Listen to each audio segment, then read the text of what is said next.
What's the story, Morning Glory? What's the word, Hummingbird? Thank you so much for clicking on my channel and for joining me for another review of Married at First Sight, Season 14, Episode 4, Bliss, Brunches, and Brawls. Oh my. So let's start off with Katina and Elijah Wan. So Katina and Elijah Wan, there is definitely chemistry between them. Is it long-lasting chemistry? I don't think so. But there is definitely a strong attraction between the two of them. And I think that it's because it's so new. He thinks that she's so hot. She thinks that there's a lot of potential in him. But I have a strong feeling that it's going to slowly but eventually fade away when real life hits them. So, day one of their marriage, which is the next day after their wedding, they talk about their past. Olajuwon talks about how he had been with a lot of girls in the past. He wasn't really proud on how he treated them. It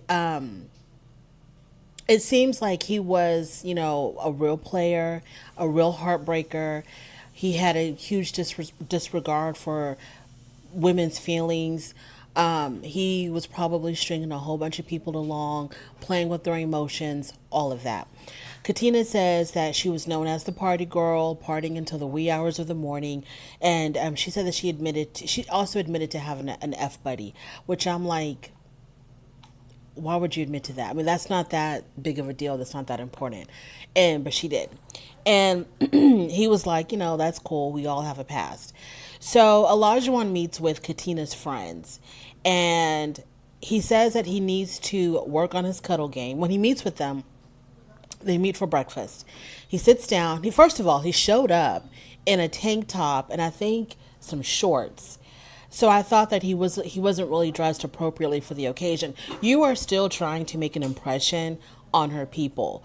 So I'm gonna need you to step up your wardrobe a little bit when you do have these official meetings with her family and her friends. I thought he should have been dressed a whole lot better.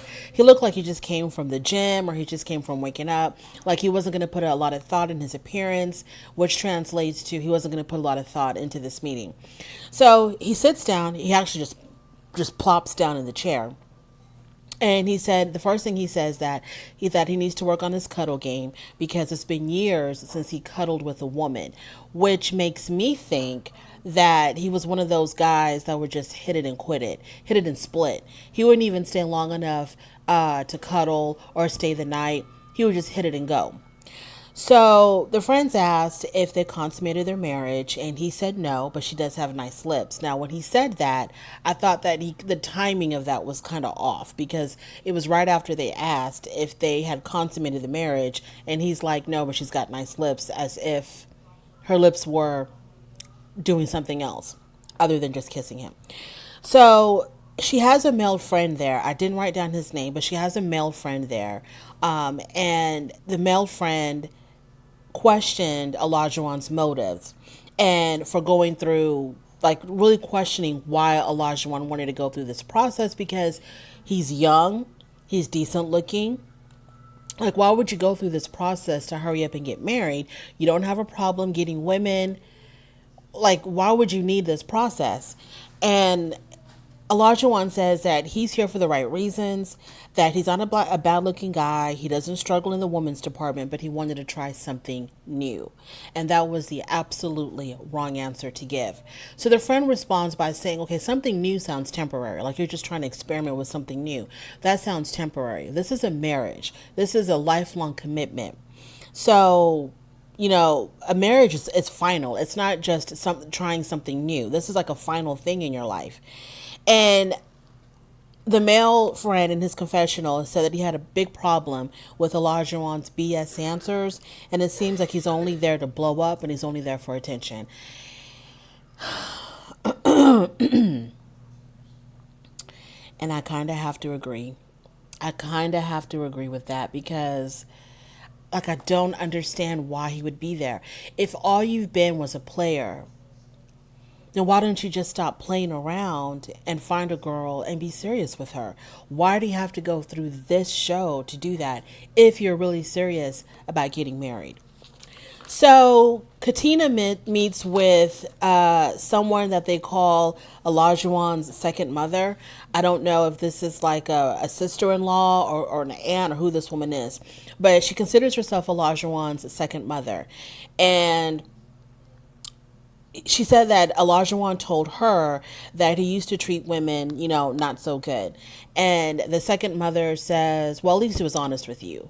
And I kind of didn't like that answer because I wanted her to kind of go a little bit deeper and maybe say, yeah, he used to be a real player. He was a real dog, but he's changed. He's turned a new page. He's not like that anymore. You don't have to worry about that anymore. He's given up his, player's book. Now he really wants to settle down. He really wants a commitment. He really wants a family. I was hoping that she would give more of those kind of answers, but all she said was, well, yeah, at least he was honest with you. So then the second mom, she says to Katina that, no, Katina says to her, well, I hope that he is ready to commit now. And all she said was, yeah, he is. So then she shoves a bag to Katina and she tells Katina something like, well, I was his number one cheerleader, so now I'm going to move that on to you. You're going to take over that spot in his life, being his number one cheerleader. And so to get you started here. And so she shoves this bag to Katina. Katina opens up the bag and she pulls out this wrinkled up t-shirt. They didn't even have the time to iron it out, fold it. I mean, it was folded, but it was so wrinkly, as if it was in the bottom of someone's suitcase for the longest time. So she pulls out this wrinkly t-shirt and it has, it says something about, what did the t-shirt say? You make me smile. Okay, so I don't know what the significance of this t-shirt. So like, did she wear this t-shirt to his games? Does she wear this? Like, what is the significance of this t-shirt? I don't know. But the lady didn't even have time to explain because she was like, you know what? I'm gonna just take a couple of bites of my food, then I gotta go to work. So like, this whole thing was just an inconvenience for her. She just needs to do what she needs to do because she's got to get to work. And that was the end of that. So moving on to Mark and Lindsay. So they're talking about their moms. This is the next morning. They're talking about their moms, and Lindsay asked Mark about his mother, and he said that his mother started deteriorating after she retired, and it got even worse when Mark's father passed away. There's something going on with Mark's mom where she just lost the motivation to like do anything with herself, like getting dressed, I guess taking care of her hygiene. He said that she wouldn't even get up to go use the bathroom anymore. And so they had to put her in a facility to help her with those things. Now, Lindsay's mom is just mean. Lindsay talked about how her mom treats her now and how she really wanted her mom to come to the wedding, but her mom just wasn't there for that. And her mom was just basically, for whatever reason, her mom was just really mean. And so Lindsay loves how he's so vulnerable and he's so honest. That's very attractive to her. So after they wake up the next morning, excuse me, after they wake up the next morning, they are waking up. They claim that they're waking up as Mr. and Mrs. Mark the Shark. So she has no issue with him, with Mark calling himself Mark the Shark. She gladly takes on the name Mrs. Mark the Shark. She thinks it's wonderful. Mark said he felt really good waking up next to her or waking up in each other's arms like they've been. And he said that it felt so natural and so comfortable. It felt like that they've been doing this. I thought he was going to say it feels like we've been doing this for years, but he says it felt like we've been doing this for weeks and weeks. Lindsay feels like she's got the prize. Mark is her prize. She is completely 100% happy. And I'm really wondering if Lindsay is kind of like putting 20 on 10. Like she's just making it like she's pumping him up so much, and she's pumping up this match so much. I hope that it doesn't slowly start to or quickly fizzle out for her. Because she really doesn't know him, but it's just all about, oh, he's so perfect for me. He's a great match for me. I love this guy. He's everything. He's great. But you really don't know him. And like I said, you really can't make those type of conclusions until real life sets in. Till the honeymoon is over, y'all are back living or, living in your apartment together, and you got to deal with the everyday situations. But now it's just too soon and too early to come up, to feel like this is the guy. They found the right guy for me. This is it. But anyways, I digress. So Lindsay says that she has no doubt that they're going to be a huge success as a couple. So she meets with his friends, and she tells his friends that she's really excited to be with someone who is emotionally available, emotionally intelligent, and that Mark is her ride or die, and that she really loves how intuitive and caring he is. Lindsay thinks that they're the perfect match. She asks about his mother, and one of the friends tells her that you don't have to worry about Mark. You don't have to worry about his mother coming to live with y'all. She's in a facility that's taking care of her. And Lindsay says that she used to be a hospice nurse, so she's kind of familiar with, how things are with taking care of people who need that sort of care. So I don't know if she meant to say, or she was implying that if she ever did need to come live with us, I used to be a hospice nurse, and so I have no issue, taking care of her. I don't know what was the connection there. Now, what has Lindsay not done? She's traveled all over the world. She used to be a hospice nurse. It's like she's a jack of all trades. And so she won his friends over. His friends really liked her. They didn't question her motives. So she won them over. Mark meets with Lindsay's friends and Lindsay's father. And they give him Lindsay's survival kit, which is like things that he needs to deal with Lindsay. One of them was like some type of a snack bar. And then the other thing that was in the bag was the no button, because they tell him that sometimes you're going to have to tell her no. She needs to hear that from you. You need to kind of like, when it's necessary, tell her no. The dad says that when she goes off the deep end, she really goes off the deep end. And at that point, Mark should have asked, well, can you give me an example? What do you mean by that? But instead, he just looked at the dad with those really serious, deep, intense Mark eyes and didn't ask for any more information, because I would have been like, what do you mean? What does that mean? What does that look like? Give me an example. So the father also says that her tongue can be really vicious, and also that she really needs to watch her words. None of this sounds good. None of this sounds in the least bit attractive. I don't know how Mark is going to handle this, because Mark seems like someone who is really even keel. He likes to diffuse situations instead of escalating them. So he really needs the skills to deal with Lindsay when she goes off the deep end in a way that's not going to make her go off the deep end even further. This is going to be really interesting to watch. So, then they find out that they're going to be going to Puerto Rico for their honeymoon. Moving on to Jasmina and Michael. So Jasmina meets with two of Michael's sisters. When they meet, I feel like the sisters are very accepting of her, that they really do like her. I feel like she also feels the same with them, that there's like a genuine respect there for each other, a genuine like amongst them. So I feel good about how they've accepted her and she's accepted them. Jasmina says in her relationship that she's always had long distance relationships, and the sisters looked a little bit concerned with that. She says so she doesn't know how to deal with someone who's like right there in her face.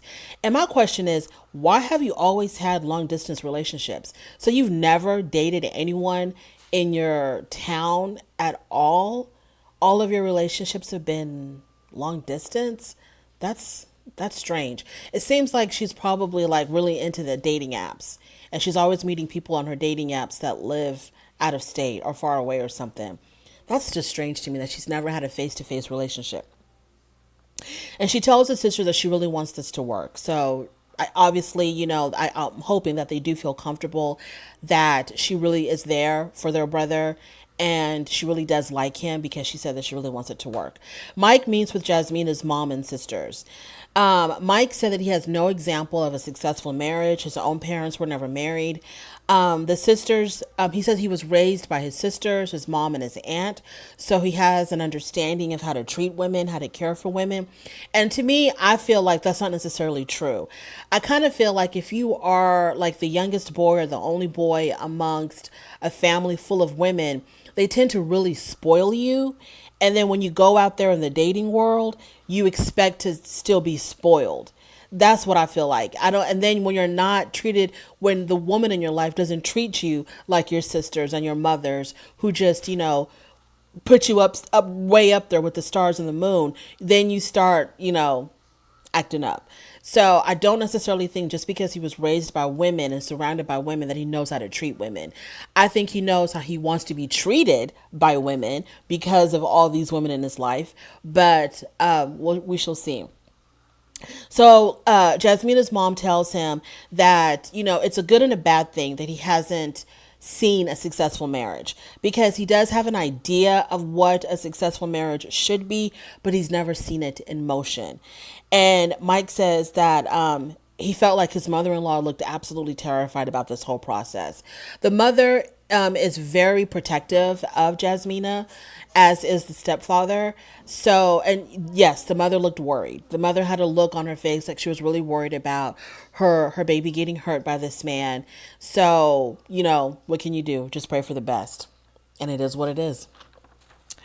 So then we move on to, and by the way, it was with whenever Katina, I'm going back now to Katina and Elijah Wan.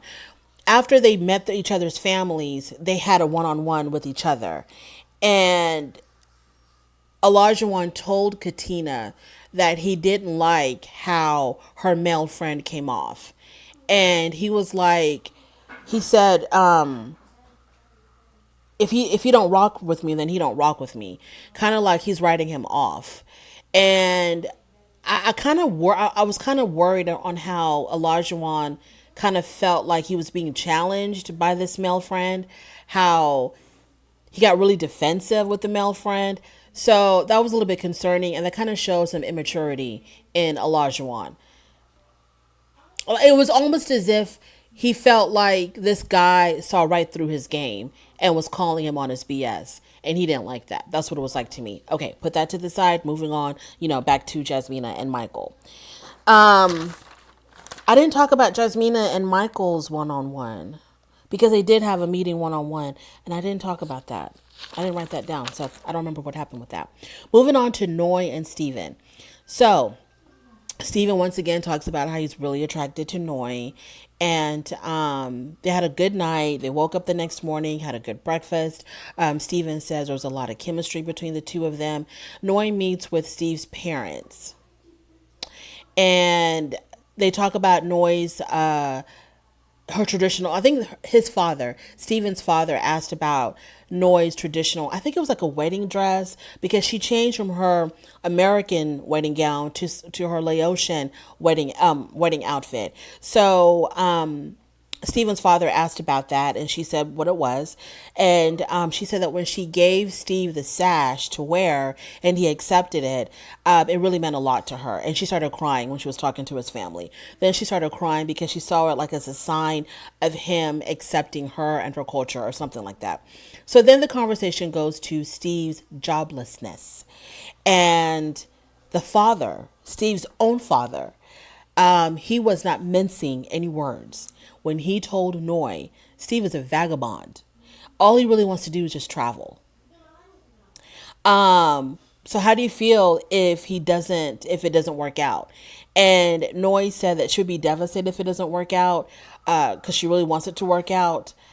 But the father said he's a vagabond. His own dad said, Steve, like the way he said it, it made me think that him and Steve they've had so many conversations about where his life was going, that the father has just like given up on Steve. He was like, okay, he's just going to do whatever the hell he wants to do. He's just a vagabond. He said to Noy, your husband is a vagabond and all he wants to do is travel. I thought that was hilarious. So Steve meets with Noy's whole entire family, her parents, her brother, and her sister. Her brother shows up as Sriracha, which is, I guess, his female alter ego. He looked so pretty. He had on the makeup and the wig and all of that. He looked really pretty. So the brother was asking Steve, okay, so why do you travel so much? Is it because you're trying to find yourself? Let me tell you something. When this meeting started between Steve and Noy's family, the brother was shooting out those questions. They were coming out like bullets from a gun, from an automatic. He was just pop, pop, pop, with the questions.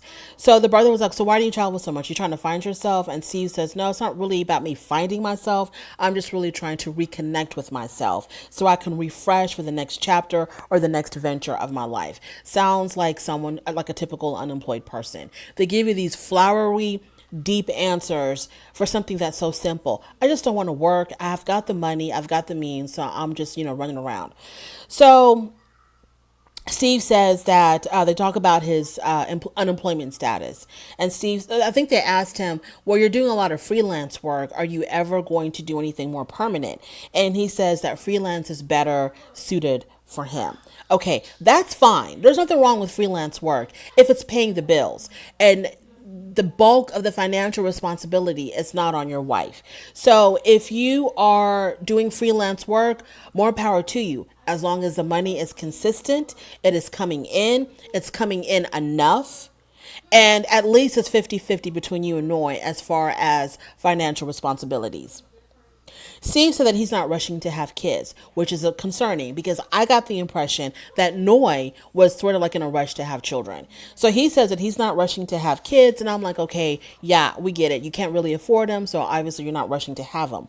The mother says, Noy's mother, she says, well, if you're going to have a baby, you're also going to need a job. Well, then he's not going to have a baby. Okay, then he's not going to have a baby. If the choice is for Steve, have a baby, get a job, or have no baby and continue to just, do whatever you're doing now, he's going to choose no baby and let me be free so I can do whatever I want to do now.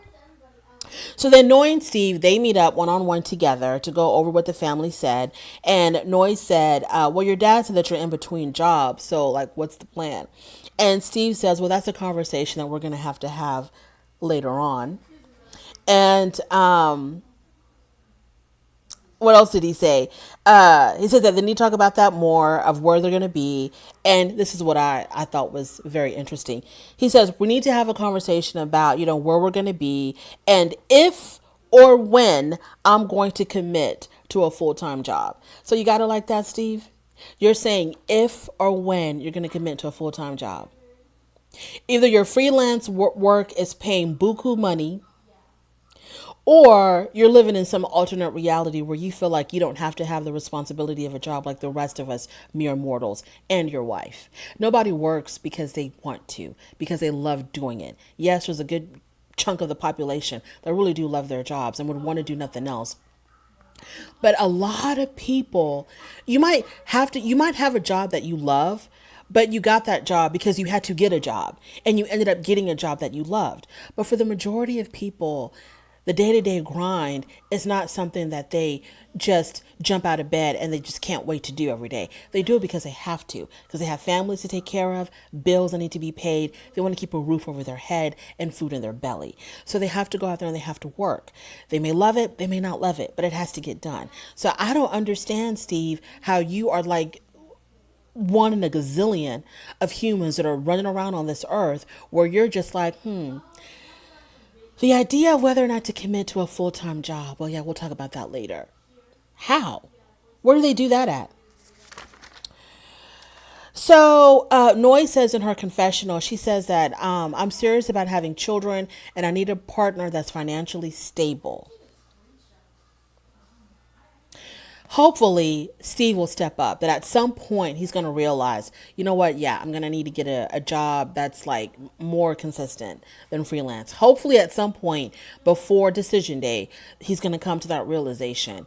Because if you want to live this life where you can just be a hippie and roam the country or roam the world and not be committed to anything and not have any kind of financial responsibilities and not worry about benefits, 401k, retirement plans, health insurance, if that's how you want to live your life, more power to you, Steve. Go and do it.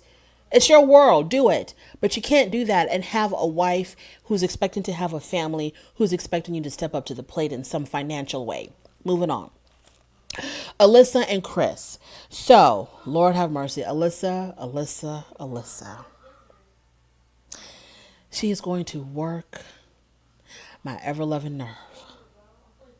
This is just episode, what is this? Episode 3, but really the second full episode that I get to really get the full effect of her. And I don't know if I'm going to make it. Alyssa doesn't want to share a hotel room. So this is after, that whole fiasco the night before, where she was talking to the producers behind closed doors, saying that she doesn't feel comfortable around him, that he is condescending, and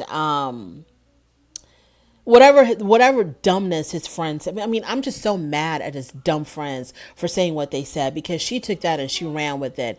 Instead of giving him a chance to find out for herself whether he was the way his friends painted him out to be, she just took what he said and ran with it. I don't know if his friends are jealous of him and they're trying to sabotage his marriage.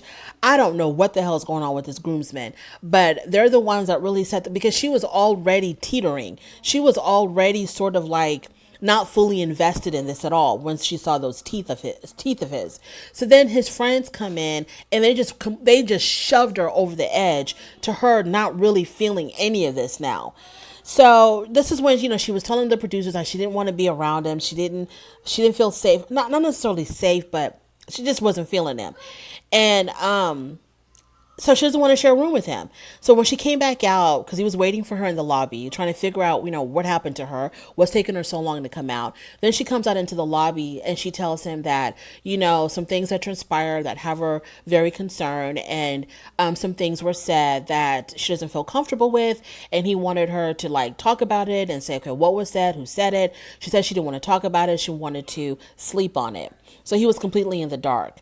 So to him, they had a great day because, you want to see what you want to see, Chris. I mean, you cannot pick up any of the signs that this woman just really wasn't that into you. But anyway, so to him, they had a great day. So he didn't understand what could have gone wrong. So Chris asked if she wanted to take off the cameras and just talk, without the cameras and the mics. And she said no. She said not tonight. She feels uncomfortable from how things were. She said she felt uncomfortable about the things that were said to her. And then Chris asked her, by who? Who said these things to you? And I think she's referring to the dumb stuff that his friend said. And Alyssa said, well, let's just sleep on it tonight. So Chris is like, well, this is not how I expected things to go. So he's trying to figure out, if it was him, if it was someone else, but, she leaves him in the dark. So finally, we find out later that at around 2:30 a.m., they decided to have a conversation without the cameras. Alyssa said that they just were not vibing.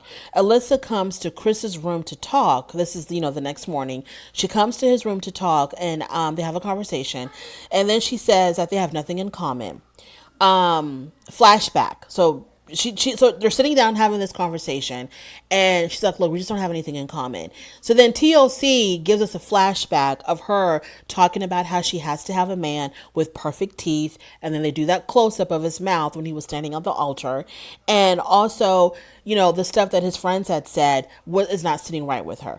I don't think whatever his friends said, because families have said things. I mean, just look at what Lindsay's dad said to Mark about Lindsay, how she's got a vicious tongue. When she goes off the deep end, she really goes off the deep end.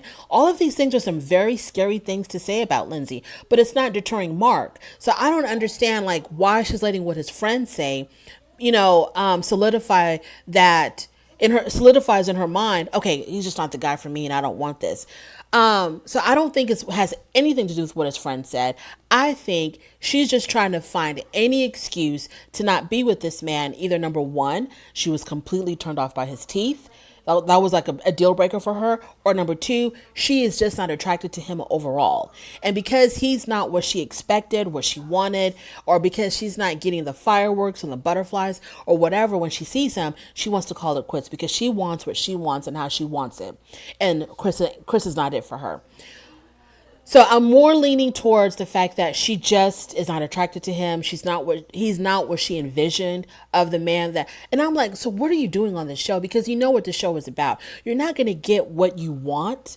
They're going to give you what they think you need. So if you want a guy that looks a certain way with perfect teeth, girl, go get you that. Get off the show and go find him. Oh, Lord have mercy. Okay.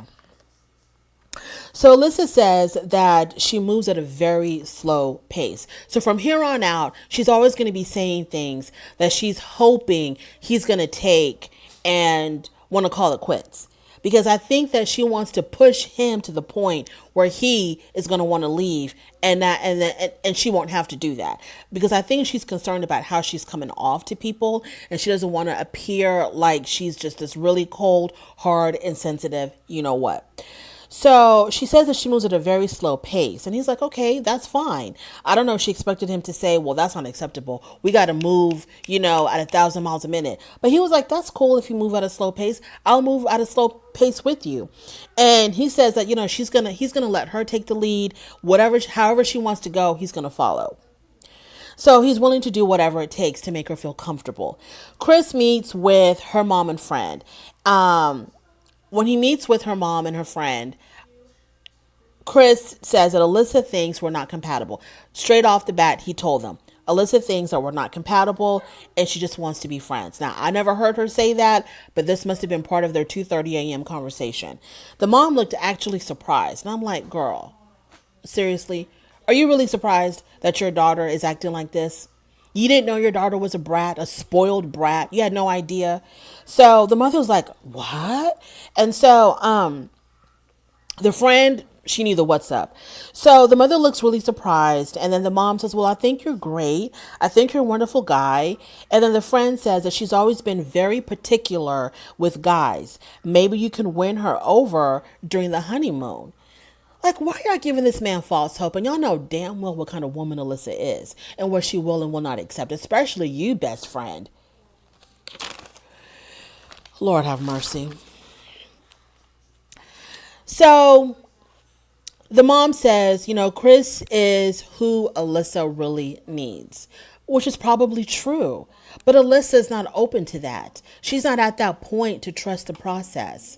She's like one of those people, when they get their makeup done by a professional and the makeup puts, and the professional makeup artist puts all this crazy stuff on your face and you're looking really like kind of clownish because you're not trusting the process and allowing them just to kind of just start, blending everything and making everything look right. And as soon as you see all the blotches of stuff on your face, you're just like, oh my God, you don't know what you're doing. I'm out of here. No, trust the process. Be patient. It's going to come out looking exactly how you want it to look. Chris might be the guy for her. Anyways, moving on.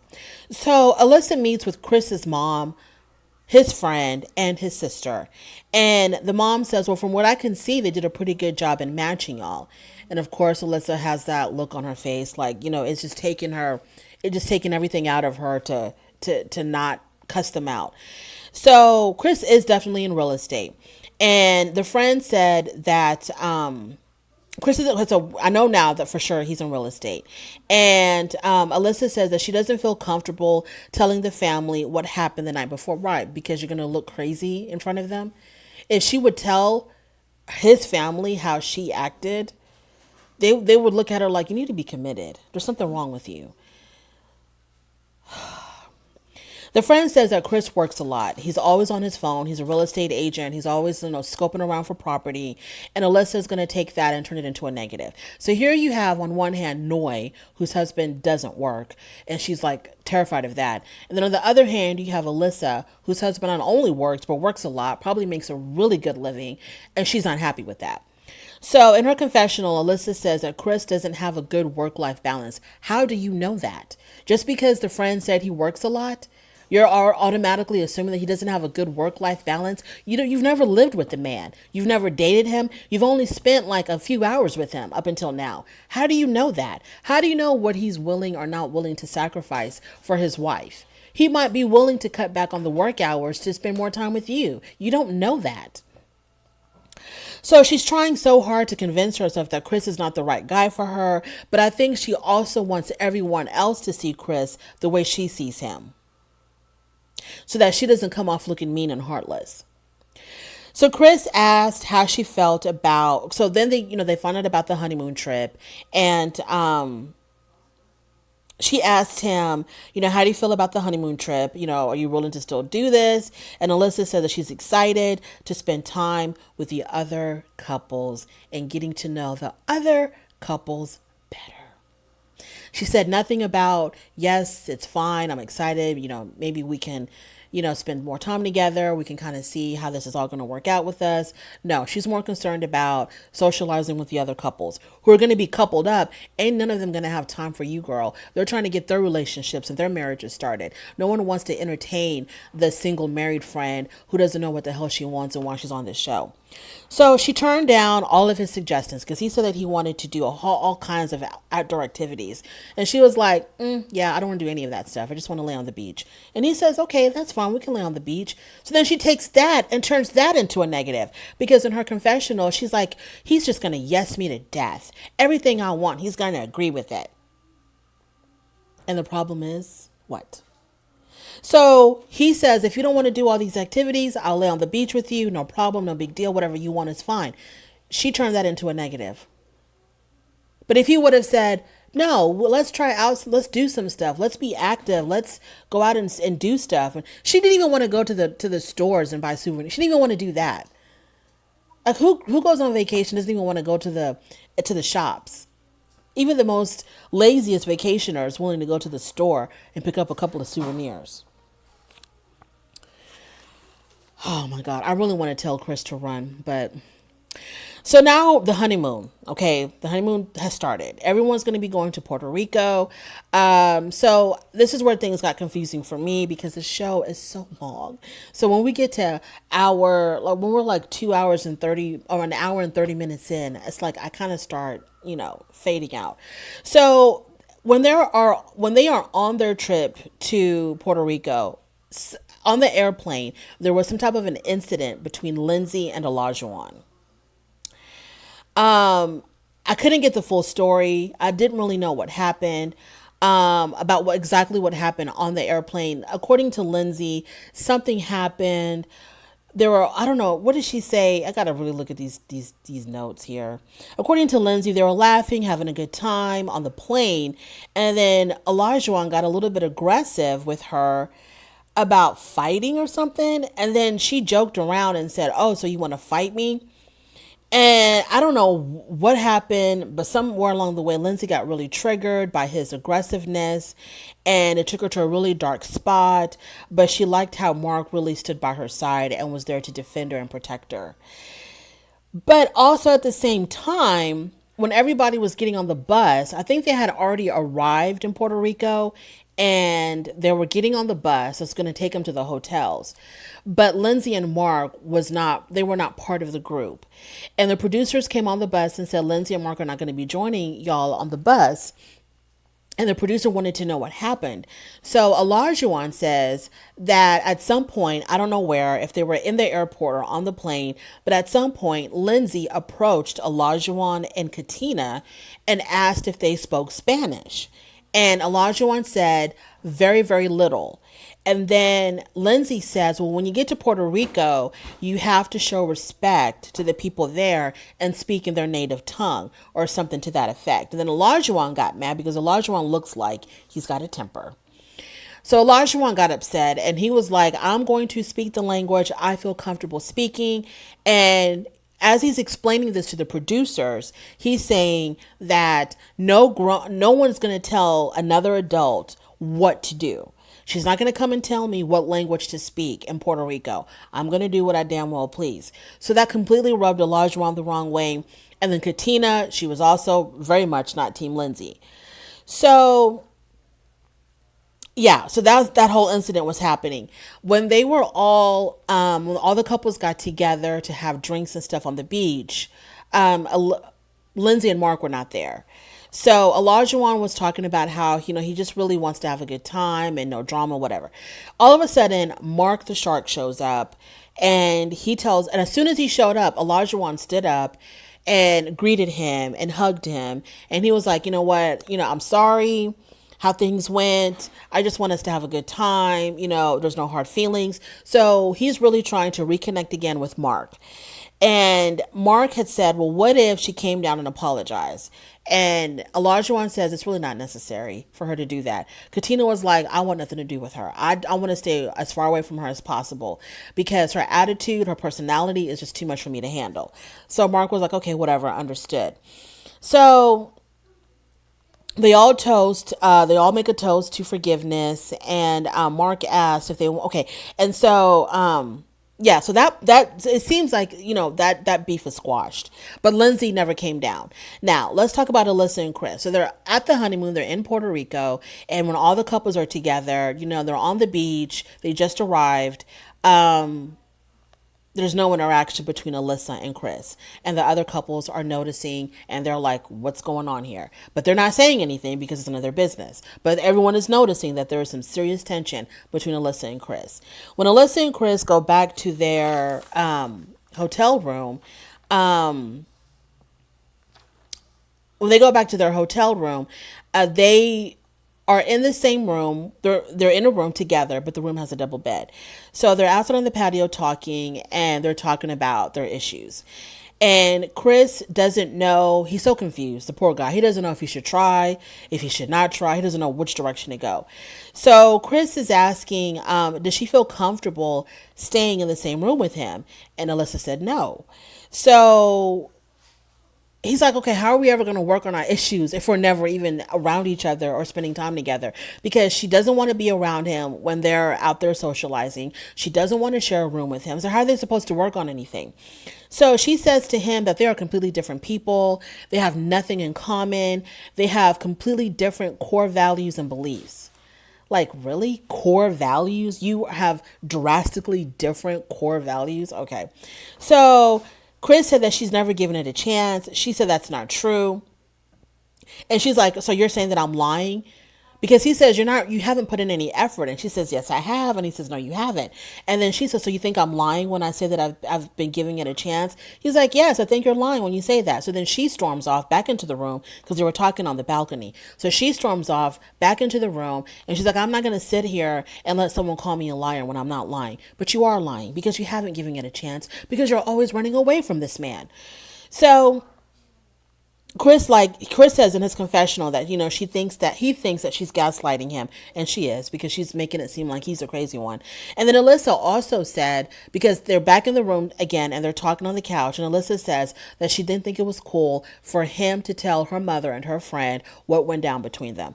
And he was like, well, I wasn't going to lie because the whole thing has been total crap.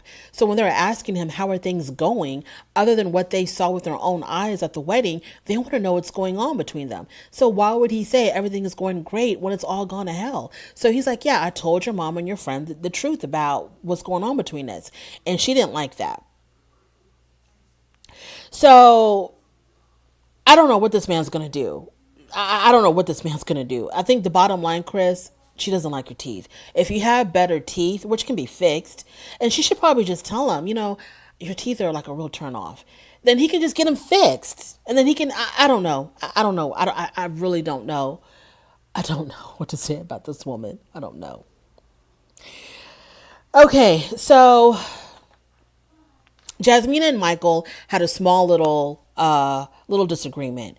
And so they were in their room and they were talking, and they were talking about Lindsay and Olajuwon and Katina and that whole thing. And so Michael said, well, I knew that there was going to be conflict because these people don't know each other. And Jasmina said, well, that doesn't really make any sense. Like, why would you assume there would be conflict just because they don't know each other? If people act like decent human beings, there wouldn't be any conflict. And so he was like, well, there's always conflict when people don't know each other because you're trying to figure out the other person. And Jasmina was like, well, yeah, we're going to have to agree to disagree on that because I don't see it that way. I don't think that there's going to be automatic conflict when strangers get together. So in his confessional, Michael says, well, I asked the experts to find me a woman to challenge me, but now I'm not so sure if that's what I want. Well, that's what you got. That is what you got. And so Katina and Olajuwon. So this is the end of their first day in Puerto Rico, and they're laying in the bed together. And Olajuwon tells her, I'm glad that you had my back with that whole Lindsay situation. And he says, maybe we can get a little bit closer and break down some of your walls. And she was like, I have a wall up. And he was like, yeah, you kind of do. And she's like, well, we just met and I'm still trying to get to know you. So she can't be all open and vulnerable with someone that she really doesn't know because she doesn't know how far she can trust him with her feelings. And so Olajuwon says to her, well, why are you scared? Why are you so scared to be vulnerable? She talks about being hurt in the past and being disappointed, and she's scared of being disappointed. And Olajuwon tries to convince her that he won't treat her that way, the way he treated other women in his past. Because the difference is Katina is his wife, so he's not going to treat her the way he treated his girl things in the past. Well, you're going to have to prove it first before she can let down those walls. That is my review of 90 Day Married at First Sight, excuse me. Married at First Sight. If you made it this far, thank you so much. I appreciate you more than you'll ever know. And please don't forget to like, comment, and subscribe, and I will definitely talk to you later. Bye.